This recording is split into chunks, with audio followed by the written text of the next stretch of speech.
লেগেছে স্বৈরাচারী মনোভাব মানি না মানব না মানি না মানব না স্বৈরাচারী মনোভাব এই মনোভাব মানি না মানব না মানি না মানব না স্বৈরাচারী মনোভাব সরকারি শব্দে নইলে গতি ছাড়াতে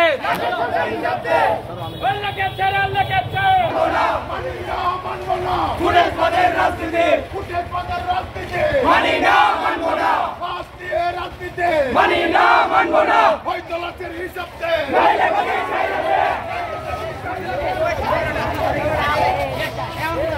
গতি ছাড়াতে লাশের সংখ্যার হিসাব লাশের সংখ্যার হিসাব দে দে নইলে গতি ছাড়াতে মানব না স্বৈরাচারী মনোভাব মানি না মানব না হয়তো লাশের হিসাব দে নইলে গতি ছাড়াতে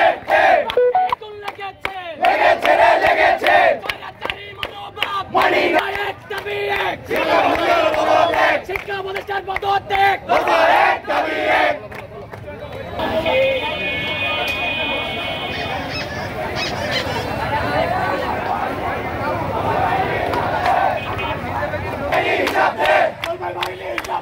আমার ভাই বলল কেন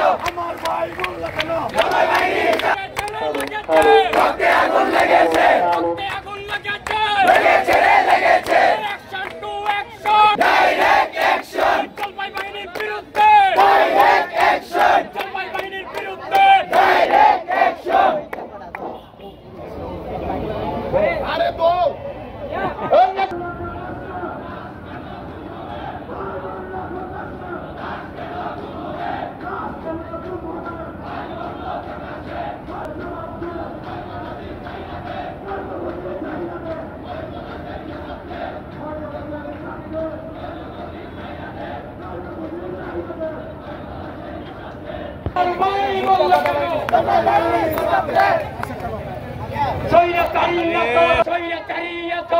মানি না মানব না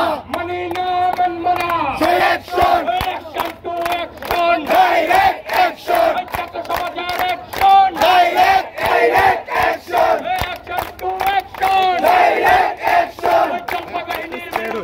ডাইরেক্ট অ্যাকশন রক্তে আগুন লেগেছে লেগেছে রে লেগেছে রক্তে আগুন লেগেছে রক্তে আগুন লেগেছে শিক্ষা প্রতিষ্ঠান পদত্যাগ দফা এক দাবি এক রক্তে আগুন লেগেছে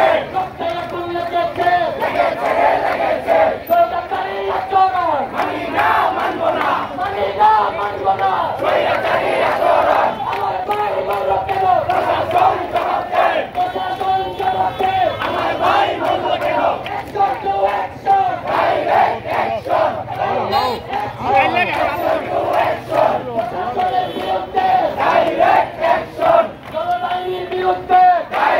অ্যাকশন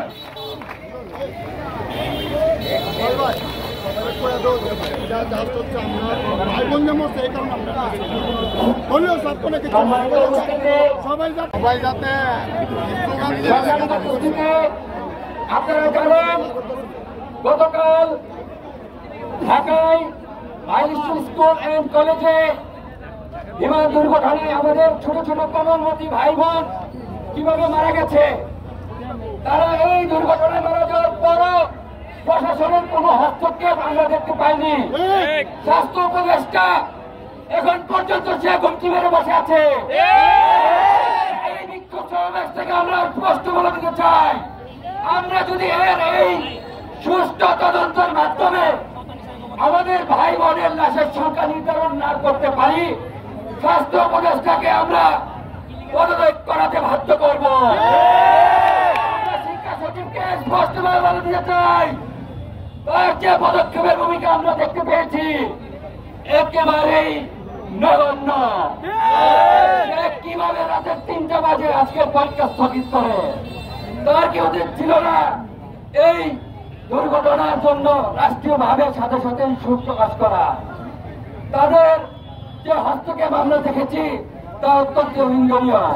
প্রশাসনের যে হস্তক্ষেপ আমরা দেখেছি খুবই নিন্দনীয়। আজকের এই বিক্ষোভ সমাবেশ অরাজনৈতিক একটা সমাবেশ। আপনারা জানেন আমরা বিগত দিনগুলোতে বাংলাদেশের যে কোনো দুর্নীতি, অনিয়ম এবং ন্যায্য অধিকার দাবির আদায়ে আমরা এই প্রেস ক্লাব সম্মুখীন জড়ো হই। আজকে অস্থায়ী সুবাদে আমরা এখানে জড়ো হই। আজকে শুধু সুখ প্রকাশ করতে আসি নাই, আমরা আজকে আমাদের ছোট্ট ভাই বোনদের হত্যার বিচার চেয়ে এসেছি।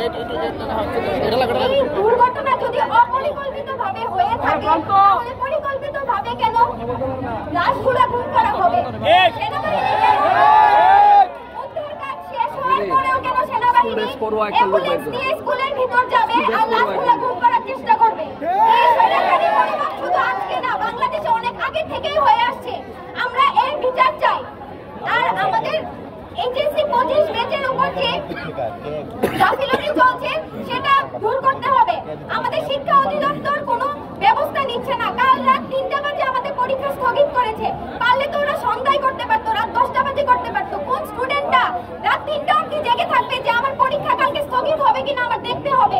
আজকে অনেকেই পরীক্ষার হলে গিয়েছে দেখার জন্য যে পরীক্ষা আসলেই স্থগিত হয়েছে কিনা।